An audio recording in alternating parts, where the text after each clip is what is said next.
Irmãos, hoje é a segunda mensagem dessa série, Vidas de Contraste. Eu quero fazer uma pergunta para você, para nós começarmos a nossa reflexão. O que a sua fé fala a respeito de Deus? Quando seus amigos e familiares que encontram você e sabem que você é um discípulo, uma discípula de Jesus, o que a sua fé comunica para essas pessoas sobre Deus?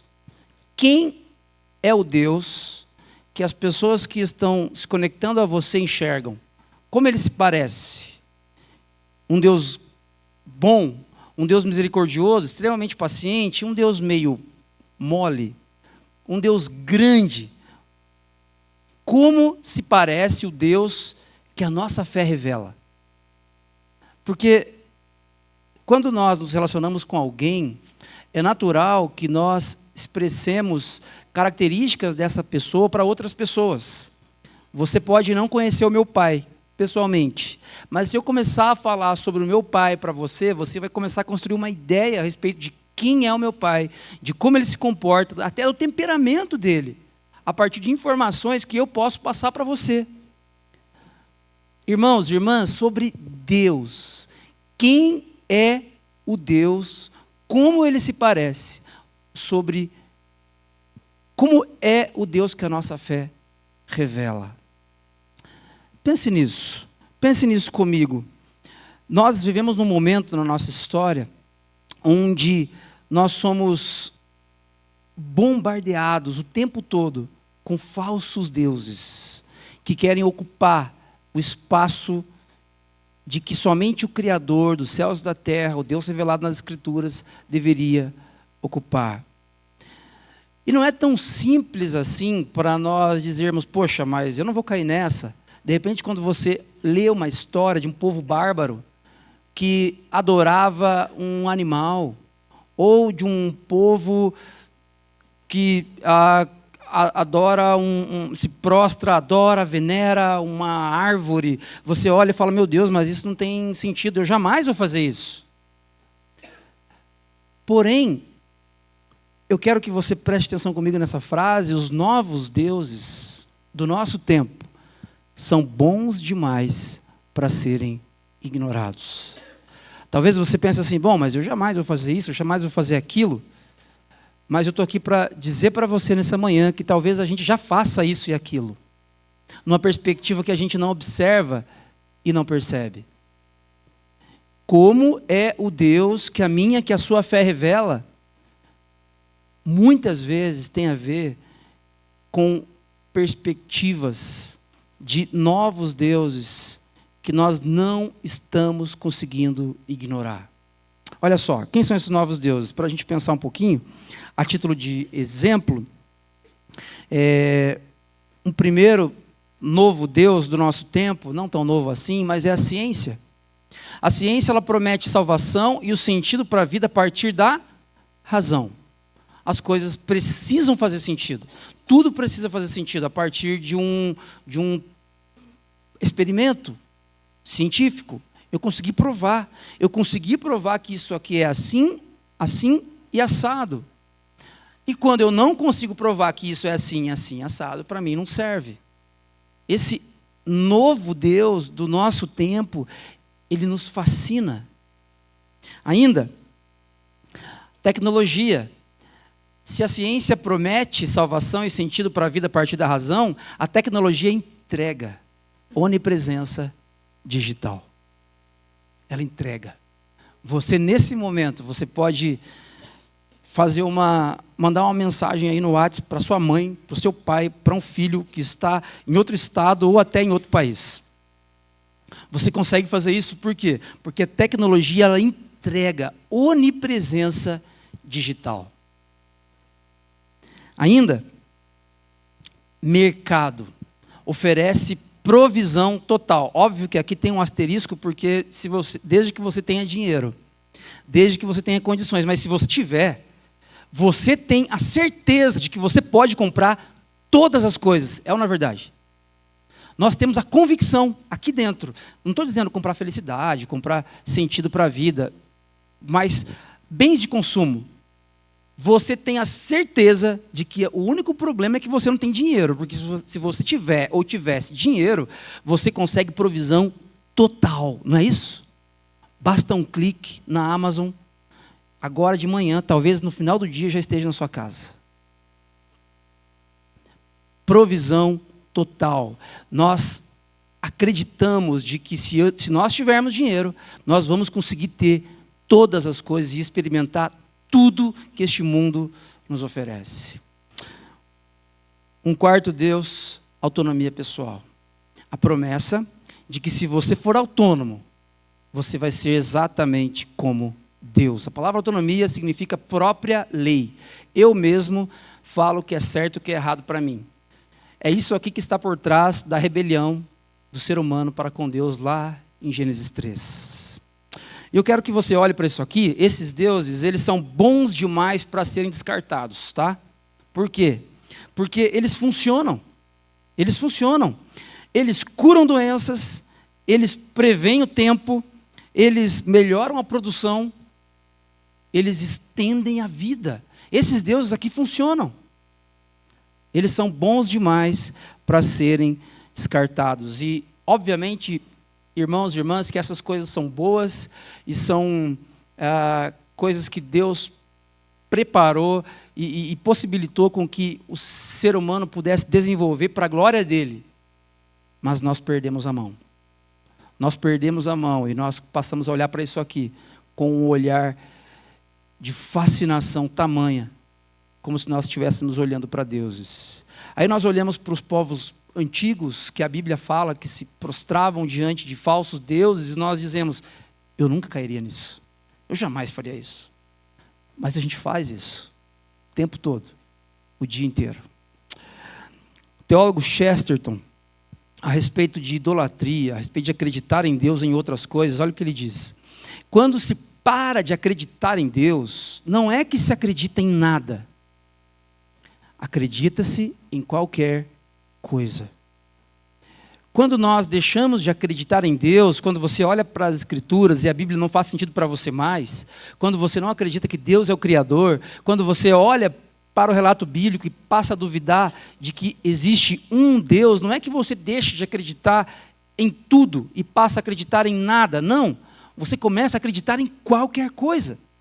A tecnologia, que é uma coisa boa, desenvolvida para o bem da humanidade, para a glória de Deus, passa a ser um Deus para você. A ciência, que avançou imensamente nas últimas décadas e que produz respostas a questionamentos extremamente importantes, ela passa a ser para nós o último nível de balizamento para as nossas opiniões. E quando nós menos percebemos, isso já se tornou um Deus para nós.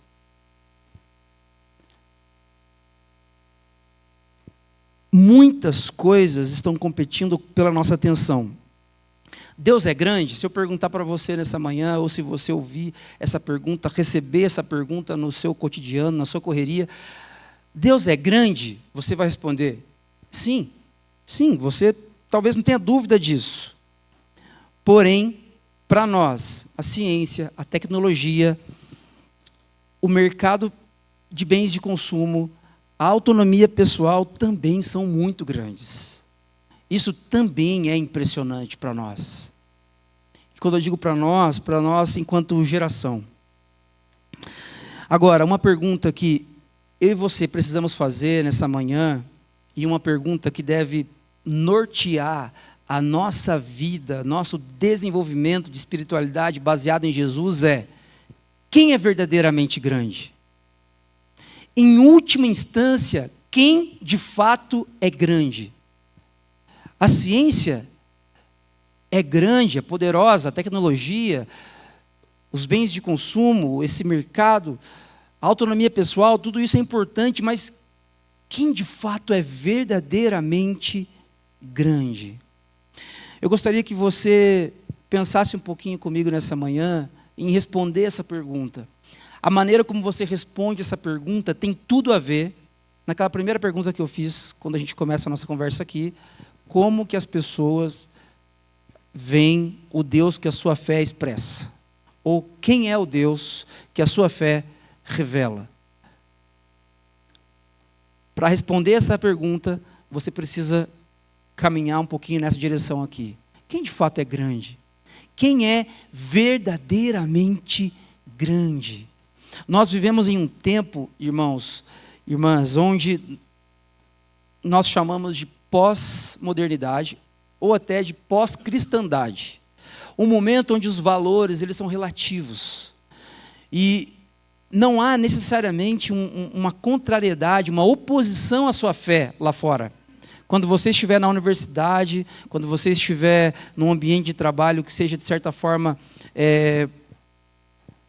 oponente, que se opõe à sua fé, não necessariamente haverá um incômodo com relação à sua fé. Porém, a sua fé será mais uma entre várias outras, porque vivemos em tempos de verdades relativas e não absolutas. Quando você diz que acredita em Jesus para uma pessoa que desenvolve espiritualidade na Umbanda, ou no Espiritismo, ou nas religiões orientais, essas pessoas não se opõem ao fato de você seguir Jesus. Talvez até elogie e incentive você nessa direção. Porém, a sua fé não se sobrepõe à fé delas. Porque nós vivemos em um ambiente de verdades relativas. As verdades precisam coexistir. Irmãos, irmãs, quem é verdadeiramente grande? Quem é? Quem de fato adora o Deus de verdade? Quem é verdadeiramente grande e merece verdadeiramente a nossa veneração, a adoração, toda a nossa vida e existência? É mais ou menos isso que se passa na cabeça de alguns servos de Deus há muitos anos atrás, numa história contada no livro de Daniel, o profeta Daniel. Na semana passada nós falamos sobre o primeiro capítulo de Daniel. Eu gostaria hoje de falar sobre o segundo capítulo de Daniel. Eu quero convidar vocês a olhar comigo para o Daniel capítulo 2, a partir do verso 1, aqui na Nova Versão Internacional, NVI, você pode acompanhar comigo na sua Bíblia, na sua versão de preferência. A palavra de Deus diz assim, para a gente contextualizar e seguir conversando, olha só. No segundo ano do seu reinado, Nabucodonosor teve sonhos, e sua mente ficou tão perturbada que ele não conseguia dormir. Por isso o rei convocou os magos, os encantadores, os feiticeiros e os astrólogos para que lhe dissessem o que havia sonhado. Quando eles vieram e se apresentaram ao rei, este lhes disse: tive um sonho que me perturba e quero saber o que significa. Então os astrólogos responderam em aramaico ao rei: ó rei, vive para sempre, conta o sonho aos teus servos e nós o interpretaremos. O rei respondeu aos astrólogos: esta é a minha decisão. Se não me disserem qual foi o meu sonho e não o interpretarem, farei que vocês sejam cortados em pedaços e que as casas de vocês se tornem montes de entulho. Se, no entanto, me revelarem o sonho e o interpretarem, eu darei a vocês presentes, recompensas e grandes honrarias. Portanto, revelem-me o sonho e a sua interpretação. Eles, porém, tornaram a dizer: que o rei conte o sonho aos teus servos, e nós o interpretaremos. Então o rei respondeu: já descobri que vocês estão tentando ganhar tempo, pois sabem da minha decisão. Se não me contarem o sonho, todos receberão a mesma sentença. Vocês combinaram enganar-me com mentiras, esperando que a situação mude. Contem-me o sonho e saberei que vocês são capazes de interpretá-lo para mim. Os astrólogos responderam ao rei: não há homem na terra que possa fazer o que o rei pede. Nenhum rei, por maior e mais poderoso que tenha sido, chegou a pedir tal coisa a algum mago, encantador ou astrólogo. O que o rei pede é difícil demais. Ninguém pode revelar isso ao rei, senão os deuses, cuja morada não se encontra entre os mortais. Isso deixou o rei tão irritado e furioso que ele ordenou a execução de todos os sábios da Babilônia. Assim, foi emitido o decreto para que fossem mortos os sábios. Então saíram à procura de Daniel e dos seus amigos para que também fossem mortos. Gente, olha só. O rei teve um sonho. Ele chama os sábios da Babilônia e ele quer que os sábios não interpretem o sonho. Eles querem que os sábios, que os astrólogos, que os magos, que eles digam qual foi o sonho. É uma tarefa realmente dificílima. Para a gente entender, a Babilônia, nesse contexto aqui, irmãos e irmãs, é o maior império da terra. Neste momento histórico, a Babilônia manda e desmanda em tudo o que pode acontecer. Nabucodonosor é o rei, e este rei é extremamente poderoso. Tudo o que ele quer, ele manda acontecer. Os desejos dele são satisfeitos. E ele se vê, e as pessoas o veem como verdadeiramente uma entidade divina. Nabucodonosor não é simplesmente um rei. Para aquele povo, a Babilônia, o Império Babilônico, é a demonstração da vontade dos deuses, da vontade divina, como realização de um governo sobre a face da terra. E Nabucodonosor é o próprio Deus, uma entidade divina. Nesse contexto aqui, Daniel e os seus amigos, Ananias, Azarias, Misael, eles são convidados a viver uma fé que anuncia um grande Deus. Um grande Deus. Olha só, Daniel, ele vai jovem para a Babilônia. Mas Daniel aprendeu, possivelmente com seus pais, com a comunidade de pessoas onde ele convivia, de que o Deus Criador dos céus e da terra deve ser adorado. Daniel aprendeu que o Deus de Abraão, o Deus de Isaac, o Deus de Jacó, é o Deus que merece toda a honra, toda a glória, e que as vidas deles deveriam ser submissas à vontade desse Deus, chamado em alguns momentos no Antigo Testamento de Yahvé, de Adonai, de Elohim, o Deus Criador revelado nas Escrituras. Daniel e seus 3 amigos, eles sabem disso profundamente. Eles sabem que o Deus que criou o mundo ex nihilo, do nada, esse Deus merece adoração. Porém, agora eles estão na Babilônia. E na Babilônia, o que eles criam como sendo verdade, já não é tão verdade mais. Pelo menos para aquelas outras pessoas, daquele contexto. E agora, o Deus que é grande, ele tem uma competição, entre aspas, com Nabucodonosor, que faz coisas grandiosas também. Que tem um império, irmãos e irmãs, extremamente estonteante. Para vocês terem uma ideia, as maiores construções arquitetônicas do mundo antigo, elas fazem referência à Babilônia. Os jardins, considerados uma das 7 maravilhas do mundo antigo, Babilônia. Os muros que cercavam a Babilônia eram tão poderosos que várias carruagens poderiam andar sobre os muros, lado a lado. Nabucodonosor era considerado um rei impiedoso, extremamente poderoso na guerra. Daniel e seus amigos estão tendo que repensar a respeito de suas vidas, a respeito do poder deste império onde eles estão, e a fé deles agora precisa anunciar um grande Deus. Esse cenário que Daniel e seus amigos viveram é um cenário parecido com o que nós vivemos também.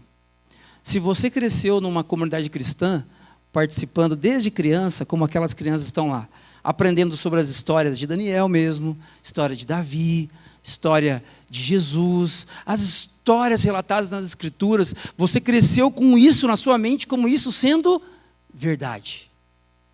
É muito legal. Deus é muito bom.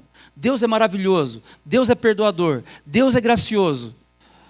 E aí chega um momento na nossa vida, quando nós estamos dialogando e nos conectando com pessoas que pensam de uma forma diferente, que nós somos apresentados a uma Babilônia. Agora, não uma Babilônia literal, mas uma Babilônia cultural. E nessa Babilônia cultural, nós precisamos repensar a respeito de que Deus nossa fé está anunciando. O desafio que eu faço para vocês nessa manhã é que a nossa fé, por mais imperfeita que seja, que ela anuncie um grande Deus, um Deus todo-poderoso, um Deus que está acima de todas as coisas e que não perdeu as rédeas da história. Olha só, eu quero destacar algumas coisas com vocês e a gente vai lendo alguns versículos a partir disso. Primeira coisa que eu queria destacar é que uma fé que anuncia um grande Deus que livra e revela mistérios. Um Deus que livra e um Deus que revela mistérios. Olha só, olha comigo aqui para o versículo 14 em diante do capítulo 2. Arioque, o comandante da guarda do rei, saiu para matar os sábios da Babilônia. Daniel e os 3 amigos eram alguns desses sábios seriam mortos também. Quando Daniel se dirigiu a ele com sabedoria e bom senso, ele perguntou a Arioque, o oficial do rei, por que o rei emitiu um decreto tão severo? Arioque explicou, então, o motivo a Daniel. Diante disso, Daniel foi pedir ao rei que lhe desse um prazo e ele lhe daria a interpretação. Daniel voltou para casa, contou o problema aos seus amigos, Ananias, Misael, Azarias, e lhes pediu que rogassem ao Deus dos céus que tivesse misericórdia acerca desse mistério, para que ele e os seus amigos não fossem executados com os outros sábios da Babilônia. Então, o mistério foi revelado a Daniel em uma visão de noite. Olha só, o texto está dizendo para a gente que aquele mistério, que é um sonho do rei, que ele não contou para ninguém, que os sábios estão rindo, com medo, porque serão executados e não sabem nem por onde começar. Esse sonho foi revelado, esse mistério foi revelado a Daniel em uma visão de noite. O texto continua. Então, Daniel foi até Arioque, a quem o rei havia designado para executar os sábios da Babilônia, e lhe disse o seguinte: não execute os sábios. Leve-me ao rei, e eu interpretarei para ele o sonho que teve. O rei perguntou a Daniel, também chamado Beltesazar: você é capaz de contar-me o que vi no meu sonho e interpretá-lo? Olha só, gente. Daniel respondeu: nenhum sábio, nem encantador, nem mago, nem adivinho é capaz de revelar ao rei o mistério sobre o qual perguntou. Mas existe um Deus nos céus que revela os mistérios. Irmãos, irmãs, existem vários mistérios da nossa vida que não são tão pomposos, né? Como os mistérios de Nabucodonosor, um rei poderoso. Mas existem muitos mistérios. Por que a vida é assim? Por que o meu casamento é assim? Por que o meu relacionamento com fulano, com fulana não deu certo? Por que o relacionamento nosso, comunitário, com uma comunidade de fé, por que ele é assim? São mistérios. São mistérios que a informação não é capaz de definir. Você pode ser extremamente estudado. Você pode ter feito uma graduação, uma pós-graduação. Você pode ter muito conhecimento a respeito de algo e ainda assim não ter sabedoria. Ainda assim não saber lidar com os mistérios da vida. Eu quero dizer para você aqui nessa manhã que a nossa fé, quando ela anuncia um grande Deus, ela revela um Deus que livra e que revela mistérios. Mesmo que você não os entenda, mas a sua fé aponta para um Deus grande que revela mistérios. Você já deve ter se deparado com pessoas extremamente simples, que falam nós vai, nós volta. E que são extremamente sábias, extremamente, profundamente sábias. Você já deparou com pessoas assim? Por que isso acontece? Porque a sabedoria, a partir da palavra de Deus, é um presente. É algo que Deus concede a nós. Algo que se revela, é algo que aponta para um grande Deus. Desde que a humanidade é a humanidade, irmãos e irmãs, o ser humano ele tem dificuldade com as mesmas coisas. Ele tem dificuldade com trabalhar muito e descansar pouco. Ele tem dificuldade se ele trabalha pouco. Ele tem dificuldades, o ser humano tem dificuldades com a gestão de pessoas. Nós temos dificuldades com a escassez e também temos dificuldades com a abundância. Desde que o mundo é mundo, as dificuldades são as mesmas.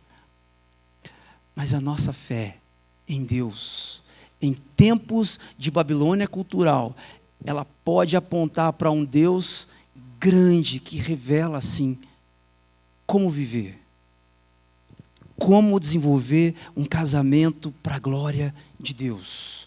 Como criar filhos nesses dias tão difíceis. Como criá-los com sabedoria, com os valores do reino de Deus. Como que nós podemos fazer isso? Isso é muito difícil, mas não é impossível. Porque o nosso Deus que é grande, Ele revela mistérios. Revela mistérios, olha só. Os mistérios da vida somente podem ser revelados pelo Deus Criador de toda a vida. Muitas vezes nós fazemos como Nabucodonosor. Nabucodonosor teve um sonho e ele está perguntando algo extremamente profundo para pessoas que não têm o que oferecer. Ele está perguntando para magos, ele está perguntando para astrólogos, ele está perguntando para os sábios da época, algo que eles não podem contribuir. É mais ou menos o que a gente faz. Quando a gente tem uma dúvida assim, muito grande a respeito de um tema, a respeito do nosso casamento, a respeito da criação de filhos, a respeito de valores da nossa comunidade cristã, e aí o que a gente faz? A gente vai para as redes sociais. Vai que tem um pastor abençoado que vive a 3.000 quilômetros de distância ou em outro país, vai que ele posta algo bacana e vai falar comigo.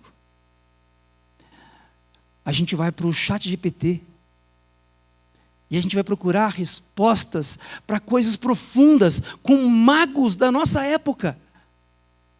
E eu quero desafiar você nessa manhã.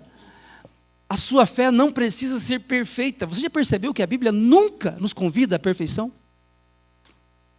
Mas que a sua fé, do jeito que ela é, que ela aponte para um grande Deus. Anuncie um grande Deus. Um Deus que livra e que revela mistérios. Não mistérios tão difíceis como os de Nabucodonosor, mas mistérios bem complicados da nossa vivência, do dia a dia. Nesse sentido, João Calvino, reformador do século XVI, teólogo, vai dizer: a glória da sabedoria pertence a Deus somente. Ele revela aos seus servos aquilo que está oculto à razão humana. Irmãos, irmãs, há algo que você encontra estudando muito, lendo muito, fazendo por onde, há algo sim, algum conhecimento, existe muita informação que você pode adquirir, mas existe uma sabedoria que só está acessível se é proveniente de Deus.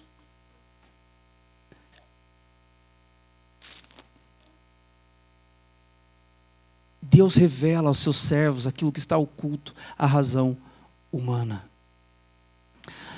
O que acontece ali com Daniel é algo assustador.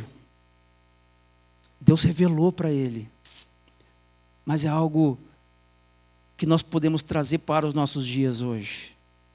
Diante das questões difíceis, diante das perguntas sem resposta, que você não consegue responder, a sua fé não dá conta de responder. Mas percebam, o desafio aqui não é nós respondermos às questões difíceis do nosso tempo. O desafio é a nossa fé apontar para um grande Deus. O desafio é a sua fé apontar para um Deus que é imensurável, incompreensível, maravilhoso, inigualável. Diante disso, irmãos, isso aqui tem que nos convidar de forma prática à oração. A oração. Em tempos de incerteza e opressão, busque a Deus e a sabedoria que ninguém pode oferecer e Ele dá livremente para quem pede. Uma segunda coisa que eu queria destacar é que uma fé que anuncia um grande Deus que estabelece o seu reino. Tenhamos uma fé que anuncia um grande Deus e que estabelece o seu reino.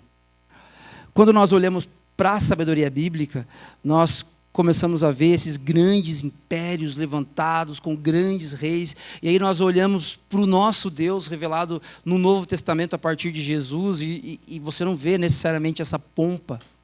E talvez você tenha um pouquinho de dificuldade em correlacionar Jesus com um grande reino. Mas sim, o nosso Deus é um Deus grande que estabelece o seu reino. Olha só, no capítulo 2, verso 28 em diante, eu peço um pouquinho de paciência para vocês, a gente vai ler alguns versículos aqui. Acompanhe comigo, olha só. Ele mostrou ao rei Nabucodonosor o que acontecerá nos últimos dias. Daniel está falando, Deus mostrou ao rei o que acontecerá nos últimos dias. O sonho e as visões que passaram pela tua mente quando estavas deitado foram as seguintes. Agora, Daniel vai contar para o rei o que o rei sonhou. Olha só. Quando estavas deitado, ó rei, a tua mente se voltou para as coisas futuras. E aquele que revela os mistérios te mostrou o que vai acontecer. Quanto a mim, esse mistério me foi revelado não porque eu tenha mais sabedoria do que os outros homens, mas para que tu, ó rei, saibas a interpretação e entendas o que passou pela tua mente. Tu olhaste, ó rei, e diante de ti estava em pé uma grande estátua. Uma estátua enorme, impressionante, de aparência terrível. A cabeça da estátua era feita de ouro puro. O peito e os braços eram de prata. O ventre e os quadris eram de bronze. E as pernas eram de ferro. E os pés eram em parte de ferro e em parte de barro. Enquanto estavas observando, uma pedra foi cortada sem auxílio de mãos, atingiu a estátua nos pés de ferro e de barro e os esmigalhou. Então o ferro, o barro, o bronze, a prata e o ouro foram despedaçados e se tornaram como palha das eiras durante o verão, que é levada pelo vento sem deixar nenhum vestígio. Mas a pedra que atingiu a estátua tornou-se uma grande montanha e encheu a terra toda. Foi este o sonho, e nós o interpretaremos para o rei. Tu, ó rei, és rei dos reis. O Deus dos céus concedeu a ti reino, poder, força e glória. Ele pôs nas tuas mãos a humanidade, os animais selvagens e as aves do céu. Onde quer que vivam, ele fez de ti o governante de todos eles, tu és a cabeça de ouro. Depois de ti surgirá outro reino inferior ao teu. Em seguida surgirá um terceiro reino de bronze que governará toda a terra. Depois de ti surgirá outro reino inferior ao teu.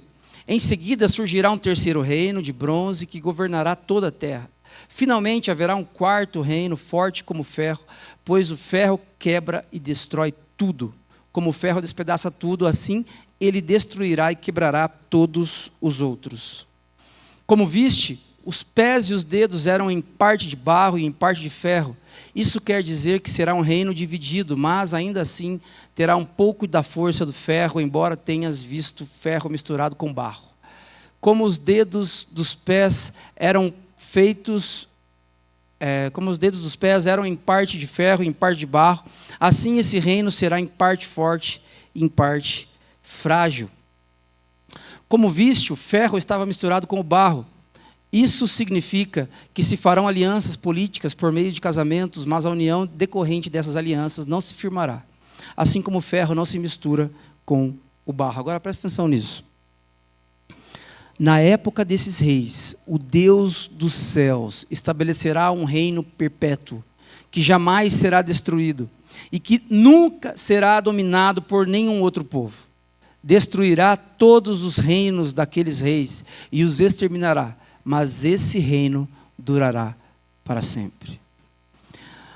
Nabucodonosor teve um sonho. No seu sonho, ele vê vários reinos com características diferentes.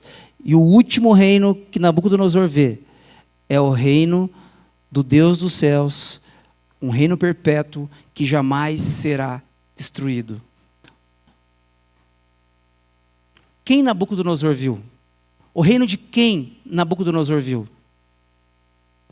Esse texto, essa história acontece 550 anos antes de Cristo. Deus está revelando para Nabucodonosor. Daniel está interpretando o que foi revelado para Nabucodonosor a respeito de um reino que viria, que é o reino de Jesus Cristo. O reino primeiro que foi mencionado ali, grande, de uma estátua grande, forte, imponente, é o próprio reino de Nabucodonosor. Mas o texto deixa claro que esse reino, apesar de ser grande, ele terá fim. O reino eterno, perpétuo, que nunca será destruído e nunca será dominado por nenhum outro povo, nem por mim e por você, é o reino de Jesus.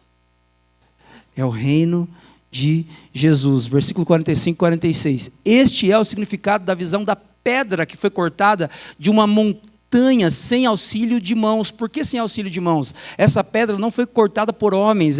Essa pedra é uma pedra cortada divinamente. Pedra que esmigalhou o ferro, o bronze, o barro, a prata e o ouro. Que pedra é essa? Quem é a pedra? A Bíblia vai dizer que Jesus é a pedra angular. É a pedra fundamental de uma construção. A profecia aqui, a palavra, o sonho de Nabucodonosor aponta para Cristo. O grande Deus mostrou ao rei o que acontecerá no futuro. O sonho é verdadeiro e a interpretação é fiel.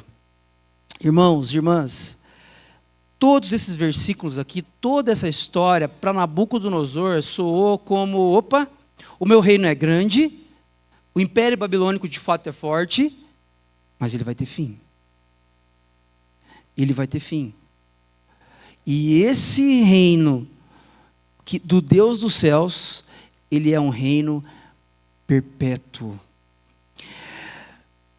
Jesus entrou na história, venceu o pecado e a morte. O seu reino eterno substitui os impérios humanos e é mais poderoso do que qualquer outro. Tenho certeza que você não tem dificuldades com essa afirmação. Eu tenho certeza que isso aqui se encaixa na sua cosmovisão, na maneira como você desenvolve a sua fé. A questão é, nós conseguimos expressar isso para as pessoas que estão ao nosso redor? Nós conseguimos viver vidas de contraste?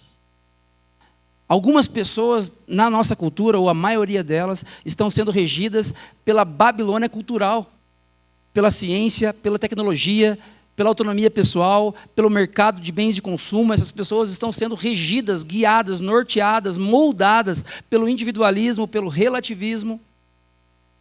Eu e você, nós, discípulos e discípulas de Jesus, precisamos ter uma fé que aponta, que anuncia um grande Deus. Um grande Deus que estabelece seu reino. Um Deus que estabelece o seu reino. Como que você fica diante de notícias ruins a respeito do governo, por exemplo? De coisas que acontecem no Congresso Nacional e que chegam para você. Em que medida isso abala a sua fé? Quando decisões que nos afetam, tomadas por governos americanos ou governo chinês, quando essas decisões, geopolítica, essas informações começam a chegar para você, como que você relaciona essas informações com o fato de que Deus é Senhor da história e estabelece o seu reino? Onde está a sua segurança? Onde está o seu coração? Parece que às vezes nós ficamos mais otimistas quando as coisas estão indo conforme a gente quer que elas aconteçam. E quando as coisas começam a ir de mal a pior diante da régua da cultura, nós passamos a ficar mais pessimistas porque, meu Deus, o que vai ser de nós? Irmãos, irmãs, Jesus entrou na história. Jesus venceu o pecado e a morte.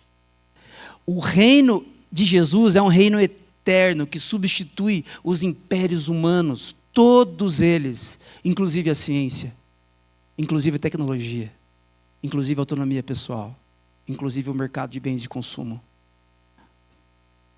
O reino de Jesus é mais poderoso do que qualquer outro. Por que isso é verdade? Jesus ressuscitou. A Bíblia conta para nós que Jesus entrou na história e ele foi pregado na cruz, ele foi crucificado de uma forma terrível e impiedosa.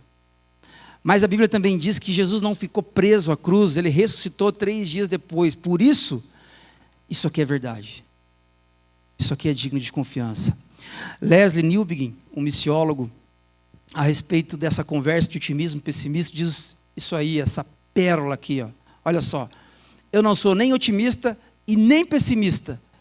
Jesus ressuscitou. Jesus ressuscitou. O reino de Deus chegou. Ele de fato estabelece o seu reino. Daniel não tinha noção disso. Daniel, ele tinha uma expectativa de que isso fosse acontecer. Porque ele olhava para a Bíblia que ele tinha naquele momento, todo o Antigo Testamento, né, a Torá, e ele olha para aquilo e ele fala assim, um dia o reino de Deus se fará presente. Um dia Deus estabelecerá o seu reino. Essa visão aqui, esse sonho de Nabucodonosor, ajuda Daniel a enxergar isso. Depois da revelação que Daniel tem a respeito desse sonho.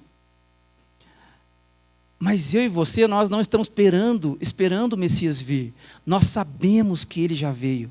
Nós sabemos que ele veio, que ele viveu uma vida perfeita, que ele morreu e que porque viveu uma vida perfeita, ele ressuscitou 3 dias depois. Por isso, irmãos, irmãs, nós não somos otimistas. O povo de Deus, ele não pode ser otimista. O povo de Deus não pode ser pessimista. O povo de Deus tem que ser convicto sobre um grande Deus que serve, que quando entrou na história não ficou preso à morte, mas ressuscitou.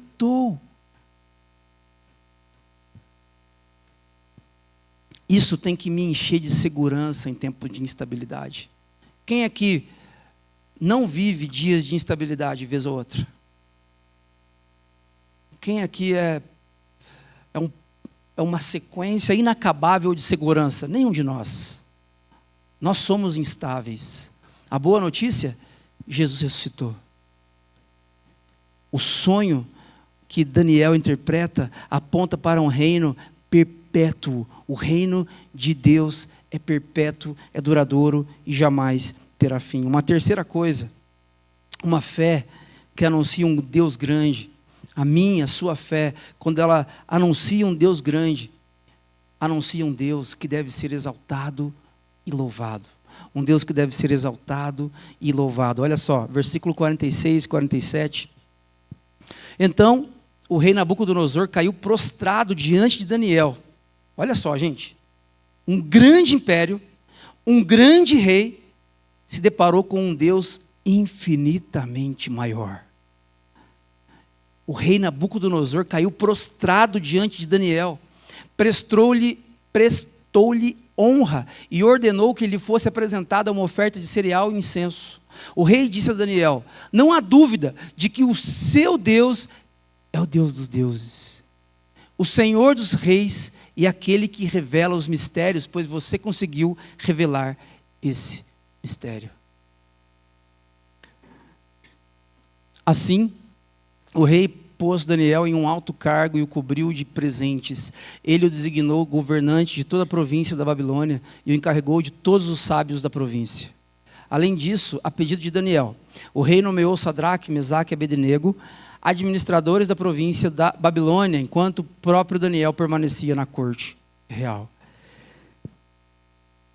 Irmãos, o próprio Nabucodonosor, ele reconhece a grandeza de Deus.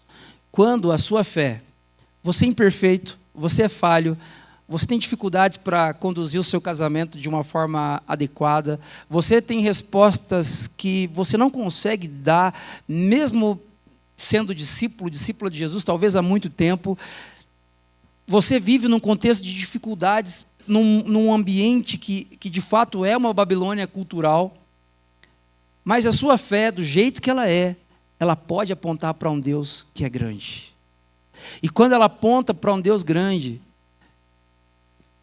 você e as pessoas que estão ao seu redor louvam e exaltam a Deus, a Ele. Abraham Kuyper tem uma frase que é bem conhecida, talvez você já ouviu ou já leu sobre ela. E Nabucodonosor teve uma impressão, ele teve uma experiência com isso. Não há um único centímetro quadrado em todo o domínio da nossa existência humana sobre o qual Cristo, que é soberano sobre tudo, não clame, é meu. Olha só, preste atenção, vou ler de novo. Não há um único centímetro quadrado em todo o domínio da nossa existência humana sobre o qual Cristo, que é soberano sobre tudo, não clame, é meu. Ciência é meu. Tecnologia é meu. Autonomia pessoal é meu. Bens de consumo é meu. Tudo vem de Deus. Tudo vem de Jesus. Jesus é o dono, é o soberano. Ele é o Rei dos Reis, que merece toda a honra e glória. Irmãos,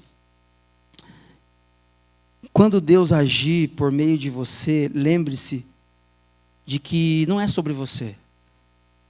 Daniel, ele é usado por Deus aqui para revelar esse sonho, interpretar esse sonho para Nabucodonosor, mas não é sobre Daniel, é sobre Deus, é sobre, em última instância, é sobre Jesus, porque o sonho aponta para o reino perpétuo de Jesus Cristo.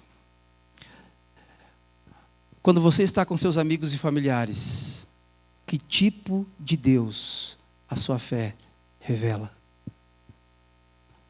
Quando você está nas redes sociais, postando ou repostando coisas, que tipo de Deus a sua fé revela? Quando você está sozinho, sozinha no seu quarto, em oração, lendo a Bíblia, que tipo de Deus a sua fé revela?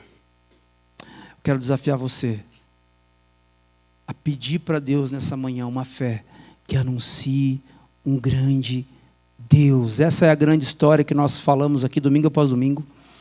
E eu quero mostrar algo um pouquinho diferente para vocês nessa manhã. Jesus ser grande, irmãos e irmãs, isso não tem a ver com fé no sentido de crença. Você pode acreditar em Mahatma Gandhi, você pode acreditar em Buda e você pode acreditar em Jesus. É a sua escolha, é você que escolhe. Fica a seu critério, é tudo questão privada da fé. Não, essa não é a proposta bíblica. A proposta bíblica é revelar algo que é um fato histórico e por isso digno de toda confiança. Esse diagrama fala para a gente sobre a história revelada nas Escrituras. Esse primeiro símbolo aqui, essa seta para baixo, fala da criação. Deus criou todas as coisas boas. Deus não criou o mal. Deus não criou o caos. Deus não criou o antirreino que se levanta contra o povo de Deus nesse momento aqui, nesse texto expresso pela Babilônia. Porém, o segundo ato dessa história é esse X que fala para nós do pecado, da desconexão do ser humano para com Deus, que traz o caos para mim e para a sua vida. O terceiro símbolo fala para nós de Israel, o povo que é escolhido por Deus a partir de Abraão, para que desse povo surgisse uma nação, um povo que fosse luz para as outras nações. E de Israel, então, nasce Jesus. Jesus vive uma vida perfeita entre nós, como um de nós, porém, diferentemente de mim e de você, Jesus não peca. Jesus, ele é morto, não pelos pecados dele, pelos nossos pecados, pelos pecados da humanidade.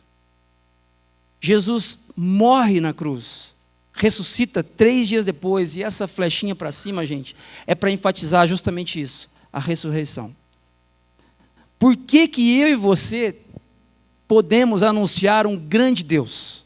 Mesmo você sendo pecador, mesmo você sendo falho, mesmo você, assim como eu, sendo egoísta, mesmo você tendo coisas que você gostaria de deixar de fazer e não consegue, como que a sua fé vai anunciar um grande Deus? Porque não é sobre você.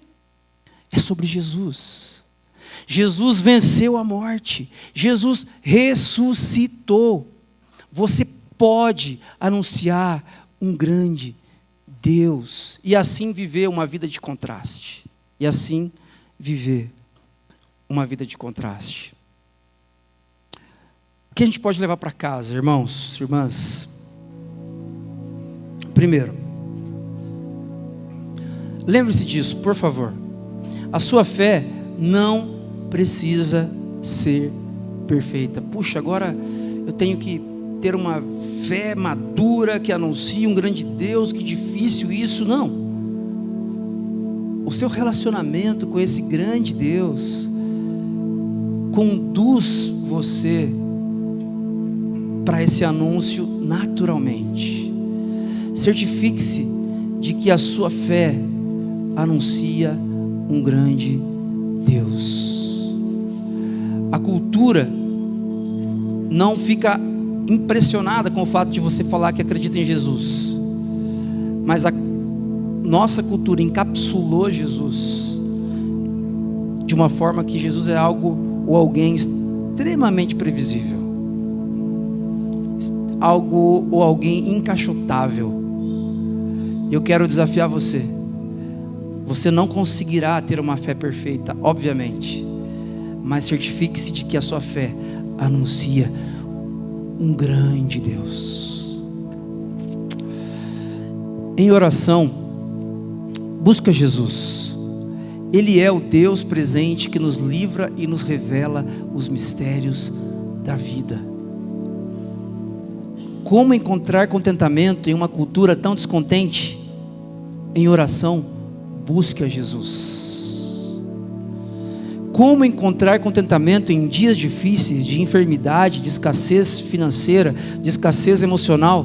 Em oração, busque a Jesus. Ele é o Deus presente que nos livra e nos revela os mistérios da vida. Em tempos de instabilidade, irmãos e irmãs, não se abalem, não se abalem. O reino de Deus avança sobre os escombros dos reinos humanos. Onde está o Império Babilônico? Onde está o Império Persa, que veio depois do Império Babilônico? Onde está o Império Assírio? O reino de Jesus segue avançando sobre os escombros dos reinos humanos. Não se abale, não se abale diante de instabilidades. E por último, quero convidar você a orar. Peça para Deus usar a sua vida para que pessoas reconheçam o senhorio de Cristo, assim como foi com Daniel. Não é sobre Daniel essa história, obviamente. Essa história é sobre Jesus. Essa história é sobre o reino perpétuo que subjuga todo e qualquer reino alternativo. Porém, Daniel foi usado ali. Daniel foi usado naquele contexto, e Nabucodonosor se prostra e reconhece que o Deus dos céus é o verdadeiro Deus. Que Deus use você. Que Deus use você com as suas limitações. Que Deus nos use enquanto igreja espalhada durante a semana, para que diferentes pessoas reconheçam o senhorio de Cristo em suas vidas. Vamos orar? Deus de graça,